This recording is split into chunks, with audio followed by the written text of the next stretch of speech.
momento por Radio TGAC, La Voz de Colomba, 99.1 FM. Escucharás Diálogos Ciudadanos, entrevistas con invitados importantes para conocer sobre temas sociales y de cultura política que formarán e informarán a los ciudadanos guatemaltecos, gracias a su presentador, Edgar Estrada, y gracias al Centro de Investigación para la Prevención de la Violencia en Centroamérica, CIPREVICA. También puedes escucharlo por radio en línea a través del link www.fejer.org/Colomba.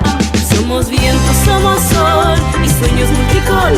Somos Noto Estudio somos historia, lienzo y canción. Muy buenos días, les saludamos desde el Centro de Investigación para la Prevención de la Violencia en Centroamérica, CIPREVICA.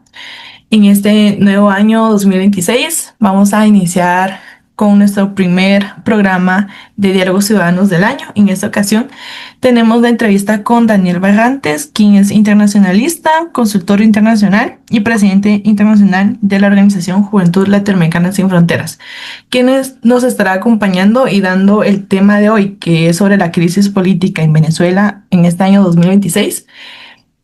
Desde Costa Rica. Entonces, muchísimas gracias, Daniel, y gracias a las personas que nos están escuchando. Esperamos que este tema sea de su interés y gracias, Daniel, por aceptar la invitación. Muchas gracias, Mariana, a ustedes por la invitación a este espacio, esperando sacarle el máximo provecho posible. Para comenzar, ¿cómo describirías el momento que atraviesa Venezuela a partir de la captura del presidente Nicolás Maduro? Bien, yo diría que Venezuela está atravesando uno de los momentos más delicados de toda su historia reciente, porque no estamos hablando solo de un cambio de liderazgo, sino más bien de una ruptura muy fuerte en la estructura del poder del Estado. La captura de Maduro genera un vacío institucional evidente, genera incertidumbre dentro de las Fuerzas Armadas, dentro del aparato judicial, dentro de la administración pública como tal, y eso tiene efectos inmediatos en la vida, en la vida cotidiana de la gente. Desde el punto de vista internacional, además, siento que esto coloca a Venezuela en una situación muy compleja porque entra en juego el tema de soberanía, el derecho internacional que tanto se ha mencionado a raíz de la captura de Maduro y por supuesto de la legitimidad de las autoridades que puedan surgir después de todo lo que está aconteciendo ahorita. Entonces, no es simplemente se fue un presidente y llega otro, sino que estamos frente a una transición forzada, con intervención externa, con tensiones también a lo interno. Y por supuesto eso siempre va a aumentar el riesgo de inestabilidad, no solo política, sino que también social. Perfecto. Y para poner también un poquito más en contexto a la audiencia, ¿qué hechos consideras que llevaron a la situación política y social del país, en la cual vemos que la opinión pública se encuentra dividida entre quienes apoyan la captura de Maduro y quienes demandan injerencia extranjera por parte de Estados Unidos? Sí, vea, esto es el resultado de un proceso largo. No es algo que aparece de un momento a otro. Venezuela viene arrastrando una crisis económica muy profunda desde hace más de una década, 2 décadas podemos decirlo, con inflación, con escasez de alimentos, con colapso de servicios públicos, y eso fue debilitando muchísimo la legitimidad del gobierno ante diferentes sectores de la población.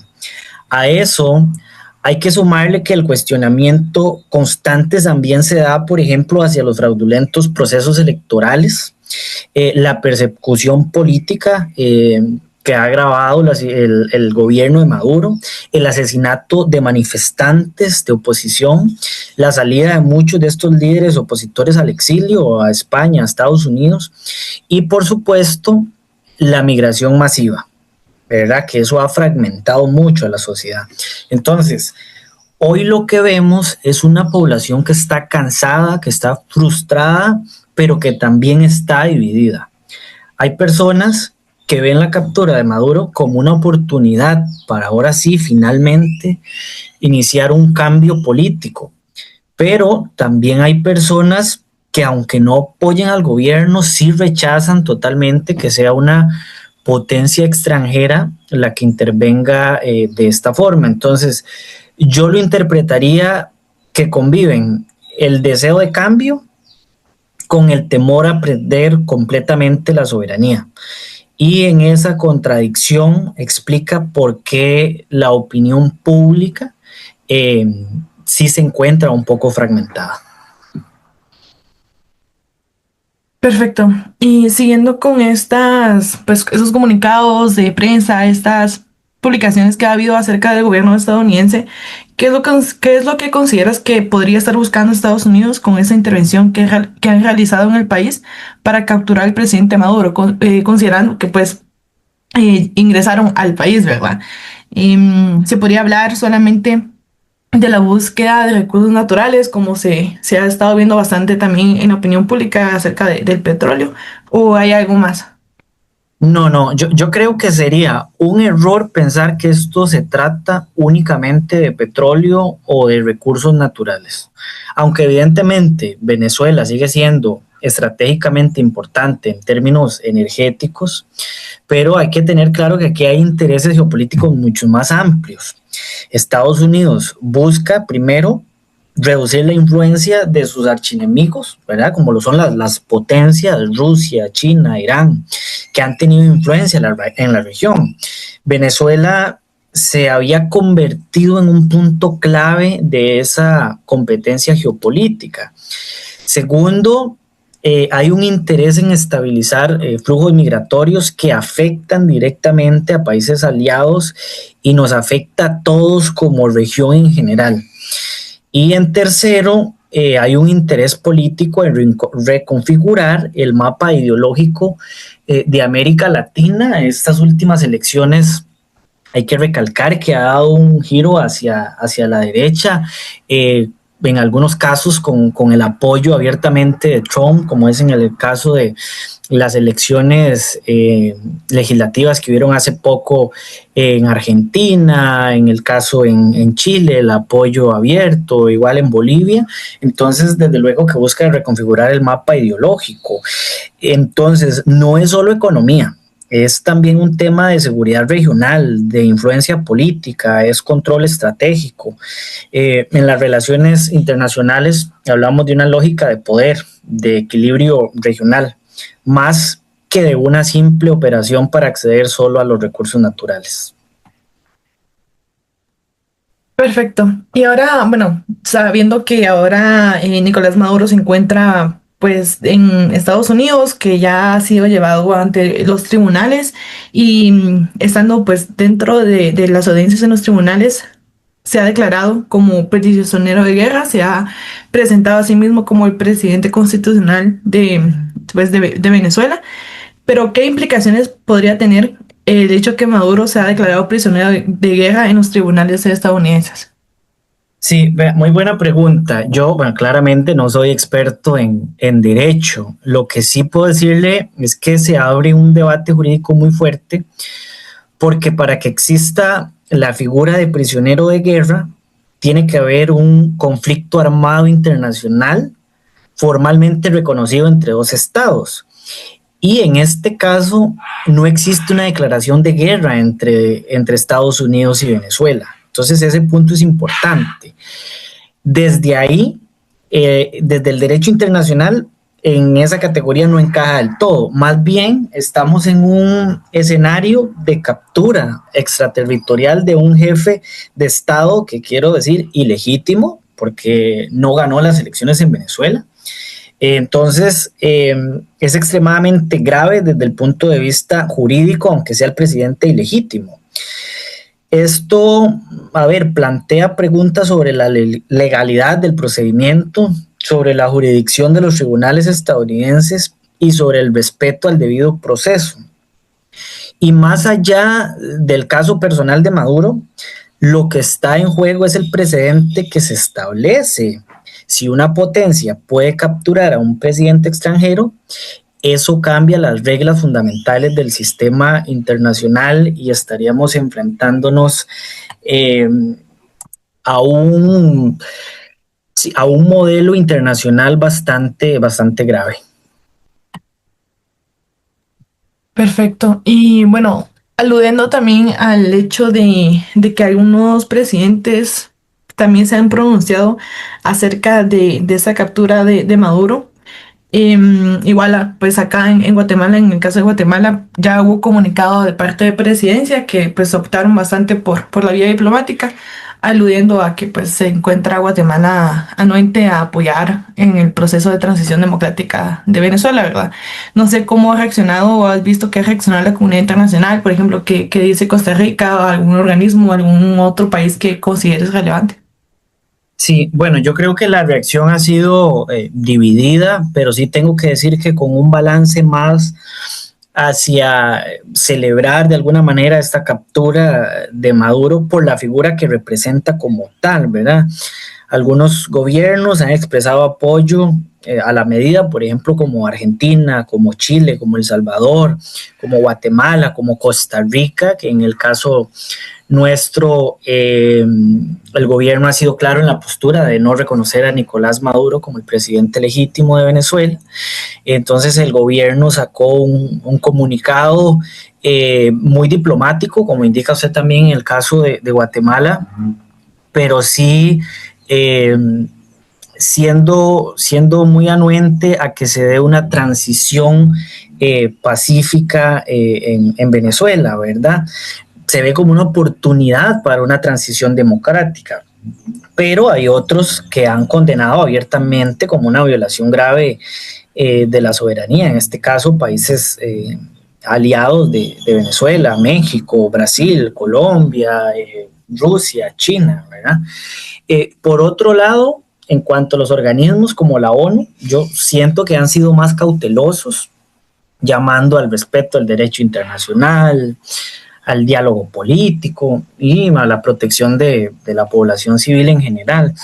Yo creo que no hay un consenso global claro, y cuando no hay consenso, los procesos de reconstrucción política se vuelven sin duda alguna mucho más frágiles, ¿verdad? Eso también limita la capacidad de organismos internacionales para actuar con fuerza, porque dependen de la voluntad de los estados más poderosos para lograr algo.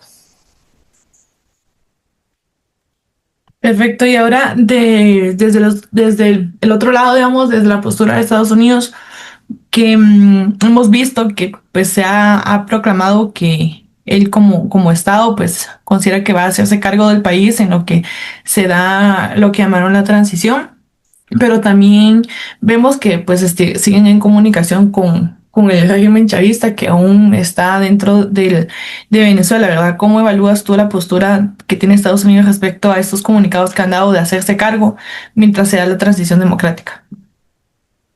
Vea, desde el punto de vista del derecho internacional, eso es sumamente delicado, porque cuando una potencia dice que se va a hacer cargo de la administración política de otro país, aunque lo presente como algo temporal, como lo que está haciendo Estados Unidos, estamos hablando prácticamente de una tutela externa.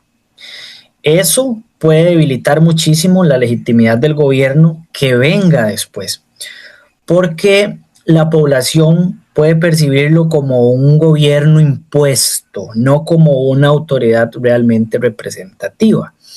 Y la legitimidad es clave para que las instituciones funcionen a lo interno. Entonces, históricamente, las transiciones dirigidas desde afuera suelen generar dependencia, conflictos internos, y por supuesto esto va a generar una resistencia social. Entonces, aunque el discurso sea de apoyo a la democracia, la forma en que se haga esa transición es tan importante como el objetivo que se dice perseguir. Además de esos comunicados, digamos, de presidentes de propios Estados Unidos, también hemos visto que se han estado realizando, por ejemplo, sesiones de emergencia en el Consejo de Seguridad de Naciones Unidas, por ejemplo, ¿Qué papel consideras que están jugando estos organismos internacionales y regionales en este contexto? Mire, en este momento los organismos internacionales están intentando cumplir principalmente con funciones de mediación, de supervisión y digamos que si se requiere de asistencia humanitaria. Pueden facilitar mesas de diálogo, pueden apoyar procesos electorales, pueden canalizar la ayuda, pero sí hay que reconocer que no tienen una capacidad real de imponer soluciones políticas y eso lo hemos visto en los últimos 20 años de la dictadura en Venezuela. Aquí el problema es que sin un acuerdo entre las grandes potencias y sin voluntad política interna, su margen de acción es bastante limitado, porque pueden acompañar procesos, pero no pueden reemplazar la responsabilidad de los actores políticos venezolanos, ni la influencia de los actores externos más poderosos, de estas superpotencias de las que hablamos. Entonces, sí, su rol es importante, pero también hay que tener claro que no es decisivo por sí solo. Perfecto. También tú mencionabas anteriormente que pues junto con las elecciones que ha habido recientemente, o pues las últimas elecciones que ha habido en la región, se ha dado un giro a la derecha respecto a los gobiernos. ¿Esto qué implicaciones consideras que podría tener la situación actual de Venezuela para la estabilidad política y democrática en América Latina? Sin duda alguna genera mucha inestabilidad regional, primero por el tema migratorio, que ya es un desafío enorme de por sí para los países vecinos. Segundo, porque se reactivan tensiones ideológicas entre gobiernos de la región, unos apoyando la intervención y otros rechazándola. Y es que tenemos que reconocer que esto ha puesto a unos países contra otros por un tema sumamente ideológico. Muchas veces no se analizan ni otros temas humanos o, por ejemplo, el reconocer que en Venezuela hay una dictadura, ya eso no es si es de izquierdas o es de derechas. Es reconocer que este ha sido un régimen autoritario totalmente, que el gobierno de Venezuela ha sido un gobierno asesino. Entonces, aquí no es si es de derechas o es de izquierdas, es reconocer la situación que hoy vive.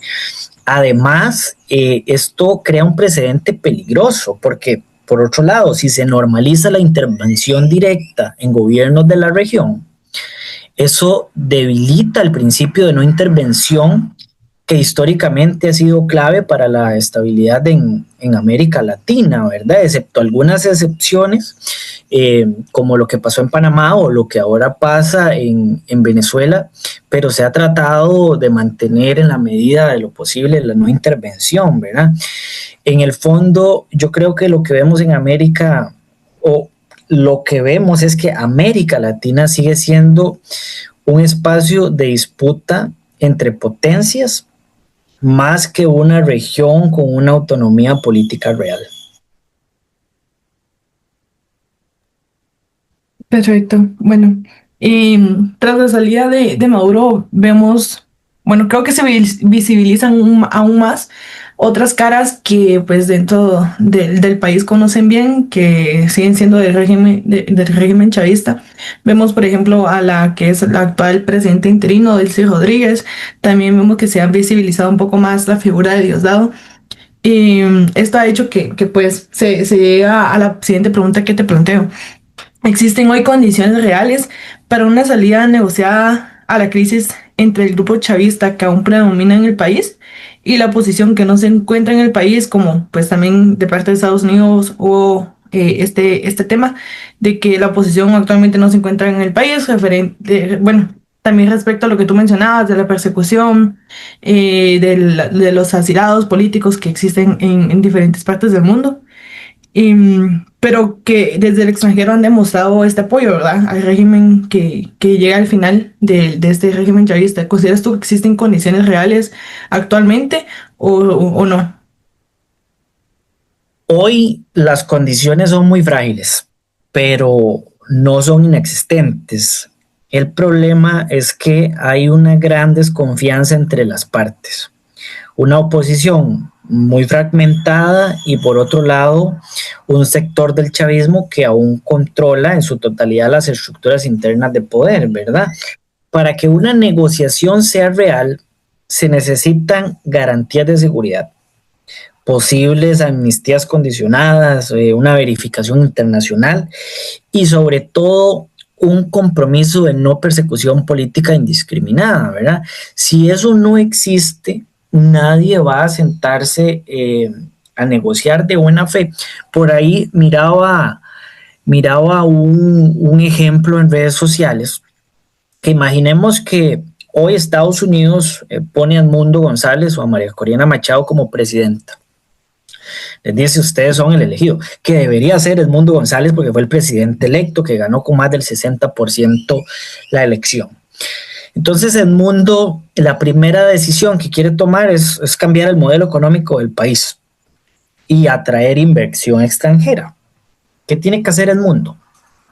Una reforma constitucional o una asamblea constituyente. Pero ¿cómo Edmundo va a lograr eso si en la asamblea de los 285 diputados, 253 son del chavismo?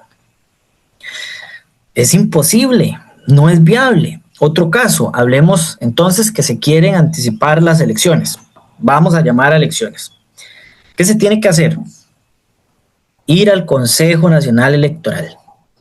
Pero, ¿quién controla el Consejo Nacional Electoral? El chavismo, nuevamente. Y si se quiere remover ese consejo electoral, la asamblea tiene que ponerse de acuerdo con la Corte Suprema de Justicia. Pero los 32 jueces de la Corte Suprema de Justicia ¿sabe a qué intereses responden? Al chavismo. Entonces, sea Edmundo, sea María Corina o el que sea, se va a encontrar en una posición de ingobernabilidad total. Vamos más allá. La mayoría de gobernadores y alcaldes en Venezuela, ¿de quién son? Del chavismo. Entonces, queda claro que el panorama es realmente difícil. Y es que hay pocas opciones. Algunos dirán, de ahí, sentémonos y negociemos con el chavismo, ¿verdad? Para tratar de poco a poco ir haciendo cambios. Pero ¿qué pasa si Edmundo o María Corina se sientan y negocian con el chavismo? Ese liderazgo, ese apoyo popular que lo tienen, que ahí yo sí difiero con la postura de Trump cuando dice en entrevista que María Corina Machado no tiene el apoyo popular en Venezuela, y yo creo que es todo lo contrario, tiene una gran aprobación. Pero, ¿qué pasa entonces si ellos vienen y se sientan con el chavismo? Pierden el apoyo popular que tienen, porque los van a ver como personas que se dieron o que se doblegaron ante el chavismo. Entonces, sí, la negociación sigue siendo la mejor salida, pero es una salida extremadamente compleja de poderla construir en estos momentos por todo este panorama que expliqué anteriormente.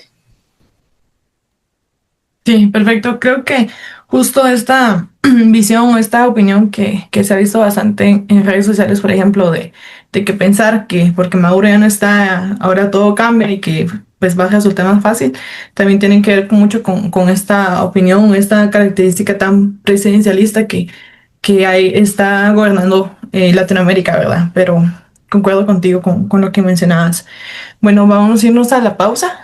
Y al regresar vamos a seguir abordando este tema de la crisis en Venezuela, pero vamos a darle un toque acerca de de cómo la juventud está percibiendo esta crisis, cuál es el rol de la juventud, qué se puede hacer, algún escenario prospectivo que pues acá Daniel nos pueda compartir. Entonces vamos a irnos al corte y al regresar vamos a seguir hablando sobre el tema.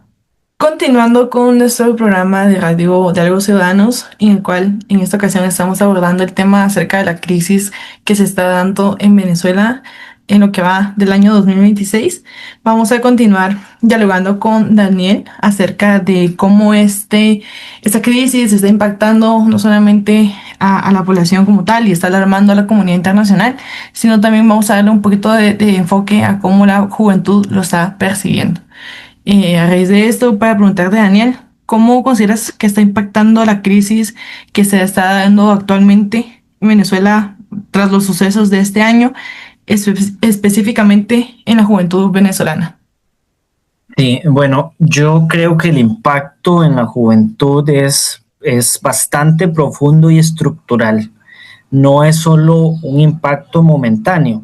Estamos hablando de una generación que ha crecido prácticamente sin estabilidad económica, con sistemas educativos deteriorados y con un mercado laboral que no ofrece oportunidades reales. Entonces, muchos jóvenes no pueden proyectar su vida dentro del país, y no porque no quieran, sino porque simplemente no ven cómo hacerlo. Además, hay un impacto del que poco se habla y es el emocional, que ha sido muy fuerte para ellos. Vivir en un contexto de crisis constante genera ansiedad, genera desgaste psicológico y una sensación de incertidumbre permanente, que lo vivimos, por ejemplo, todos en carne propia durante el COVID-19 en el 2020. Todas estas crisis que mencioné, muchos de los jóvenes la vivimos en esa etapa. Entonces hay que tener mucha empatía en ese sentido. Muchos jóvenes viven con la idea de que su futuro depende más de salir del país que de transformarlo desde adentro. Y eso es muy duro para cualquier sociedad, porque significa que está perdiendo capital humano, está perdiendo credibilidad, está perdiendo liderazgo y creatividad, que eso se encuentra en los jóvenes. También hay que considerar que muchos jóvenes han tenido que asumir responsabilidades económicas a edades muy tempranas, ayudar a sus familias, abandonar sus estudios, entrar en trabajos informales, que Venezuela está repleto. Eso limita sus posibilidades de formación y de participación cívica. Entonces, no es solo un problema político, es un problema social que afecta directamente el desarrollo de toda una generación. Perfecto. Bueno, hemos notado que justo en las elecciones recientes que hubo en el país, pues hubo bastante afluencia de personas que fueron a votar. Veíamos ahí en redes sociales muchas personas que estaban tratando de regresar al país con tal de ir a emitir su voto, ¿verdad? Pero también por otro lado vemos que dentro del régimen chavista ha habido mucha opresión hacia la oposición política, hacia las personas que pues han intentado hacer activismo dentro del país. ¿De qué manera consideras que los jóvenes están participando o si están quedando excluidos de los procesos políticos actuales? Sí, lo que vemos es una participación muy desigual. Hay jóvenes muy activos en organizaciones sociales, en movimientos estudiantiles, en iniciativas comunitarias y sobre todo en espacios digitales, como lo es Juventud Latinoamericana Sin Fronteras, la organización que dirijo, ¿verdad? Donde desde ahí se pueden informar, pueden opinar, se pueden organizar, pero esa participación no siempre se traduce en una influencia real en las decisiones políticas. Por otro lado, hay una gran parte de la juventud que está completamente desconectada de la política. Y ojo, no por apatía, sino por desconfianza.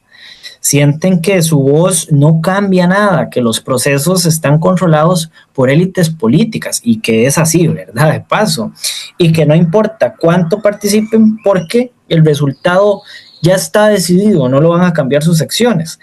Además, muchos jóvenes líderes han salido del país y por supuesto eso debilita la capacidad organizativa interna. Entonces, tenemos una juventud con mucha conciencia social, pero con muy pocos canales institucionales para transformar esa conciencia en poder político real. Y cuando no hay mecanismos de inclusión, lo que se genera es frustración y en algunos casos radicalización.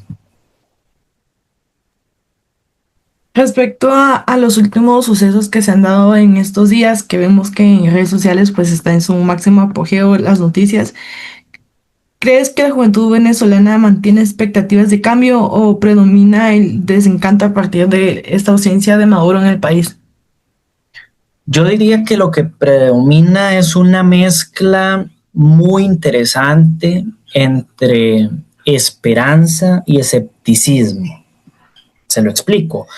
Por un lado, la salida de una figura tan central como Maduro rompe con una sensación de estancamiento político que llevaba muchísimos años. Eso inevitablemente genera una expectativa de que algo puede cambiar, de que algo puede mejorar. Pero al mismo tiempo, la juventud es muy consciente de que la crisis no se reduce a una persona, que lo hablamos anteriormente. Hay estructuras, hay redes de poder, hay problemas económicos profundos que no se resuelven simplemente cambiando al presidente. Entonces, no hay una euforia generalizada, sino más bien siento una actitud de cautela, de observar qué pasa antes de creer realmente en una transformación. Muchos jóvenes también sienten que los cambios políticos no siempre se traducen en mejoras concretas en su vida diaria, en empleo, en educación, en seguridad, ¿verdad? Entonces, ¿mantienen la esperanza? Yo diría que sí, pero es una esperanza mucho más crítica, menos ingenua, y eso marca mucho la forma en que se relacionan con el proceso político. Desde tu experiencia como líder comunitario, como pues presidente de esta organización juvenil que mencionabas, ¿qué rol consideras que podría desempeñar la juventud en un evento de reconstrucción institucional en Venezuela? La juventud puede jugar un papel fundamental, pero no solo como beneficiaria del cambio, sino como protagonista. Y yo hago mucho hincapié en ese tema de que se debe ser protagonista. Pueden aportar nuevas formas de liderazgo, menos jerárquicas, más participativas, más horizontales, más conectadas con los problemas reales de la gente. Además, es una generación o somos una generación que maneja tecnologías, que maneja las redes sociales, las nuevas formas de comunicación, y eso es vital para modernizar al Estado. Se necesita mejorar la transparencia, se necesita fortalecer la participación ciudadana. Pero para que eso ocurra, se necesita que se abran espacios reales para que los jóvenes participen en la formulación de políticas públicas, no solo en actividades simbólicas, no solo salir en la foto o rellenar campos, que sucede no solo en Venezuela, hay que ser claro que sucede en la mayoría de nuestros países. Y también la juventud puede ser clave en la reconstrucción del tejido social, en procesos de reconciliación, en iniciativas comunitarias, en educación cívica.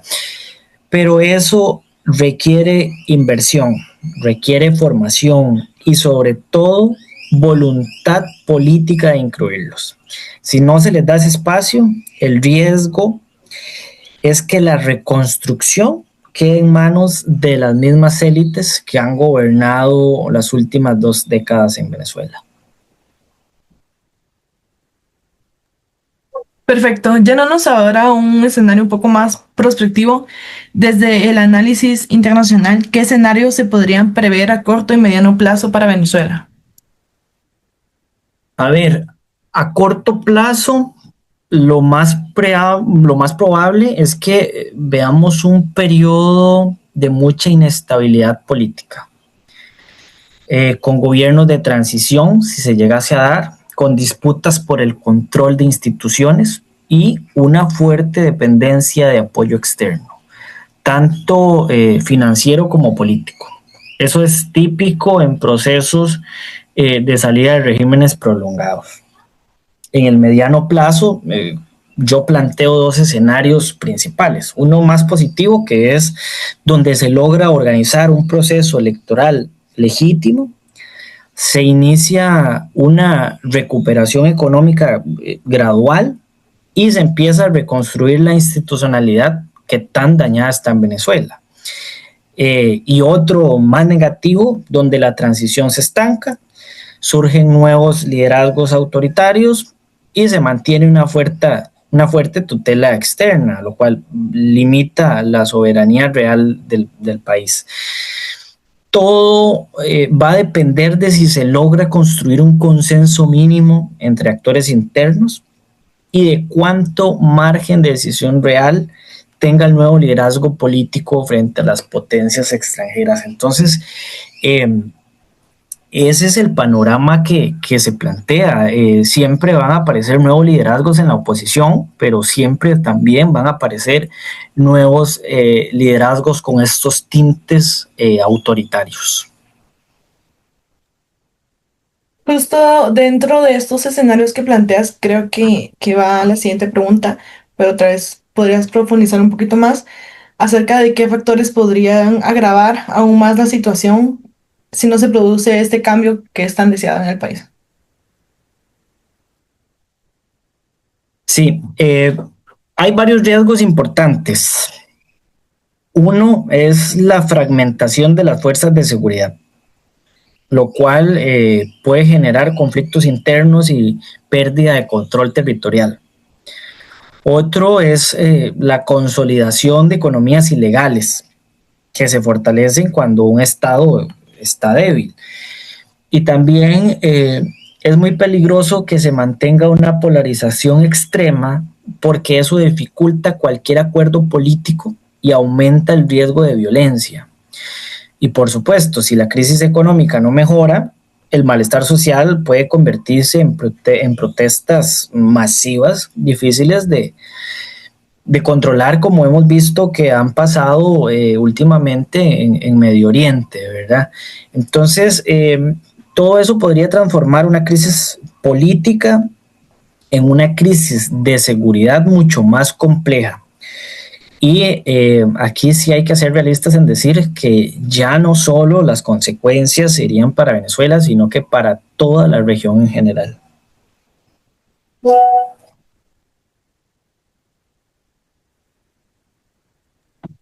Perfecto. Ahora con una pregunta que creo que es la pregunta del millón, o pues dentro de las que en redes y también pues en la discusión pública como tal se está dando bastante y es un temor que se tiene en la región.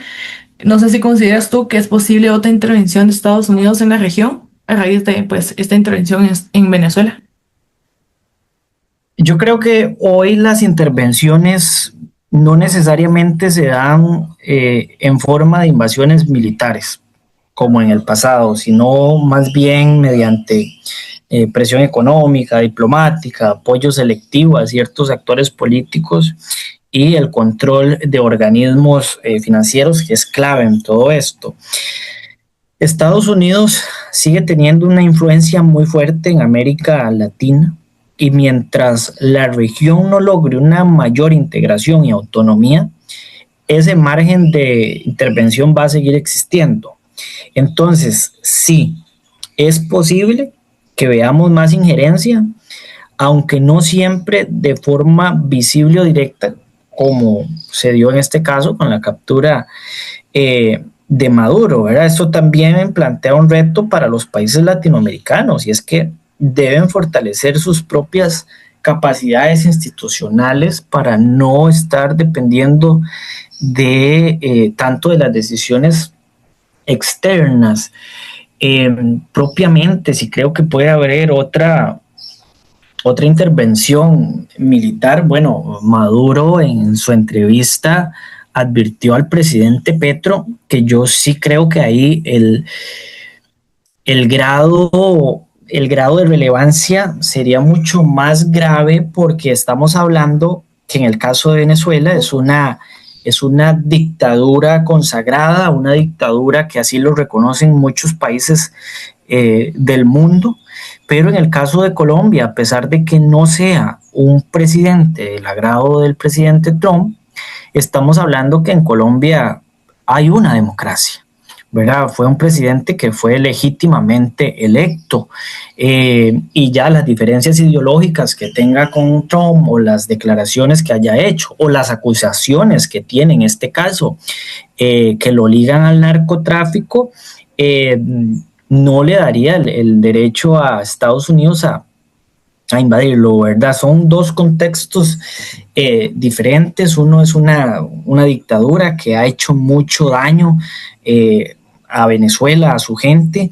Otro es un presidente que no es del agrado de Trump por algunas declaraciones y algunas posturas, pero que al final sí fue electo bajo un sistema democrático.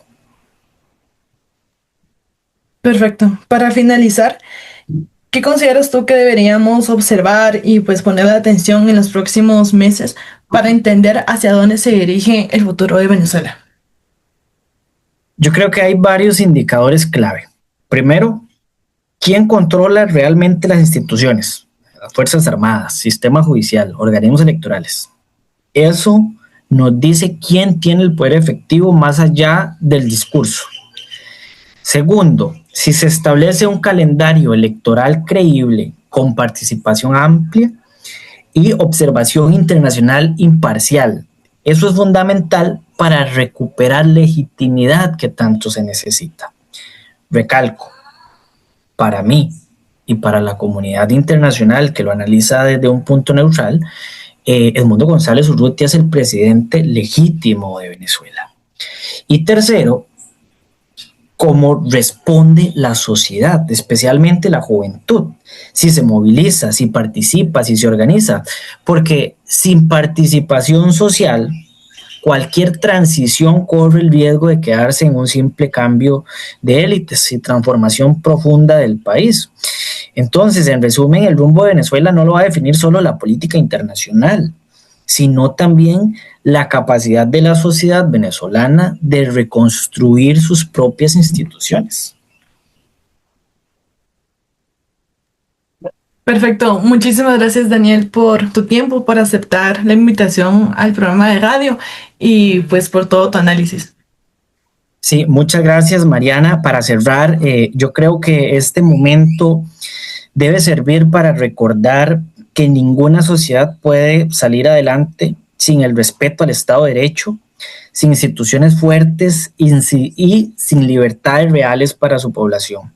Los proyectos autoritarios, sean del signo que sean, siempre terminan empobreciendo a la gente y destruyendo la democracia. Venezuela necesita recuperar la legalidad, la inversión, el empleo y la confianza en sus propias instituciones, no depender permanentemente de actores externos. La verdadera reconstrucción empieza cuando se garantiza libertad política, seguridad jurídica y oportunidades para que la gente pueda prosperar con su propio esfuerzo. Las dictaduras en América Latina caerán. Muchas gracias. Perfecto. Gracias, Daniel, y gracias a pues todas las personas que nos han escuchado y nos vemos en el siguiente programa de radio.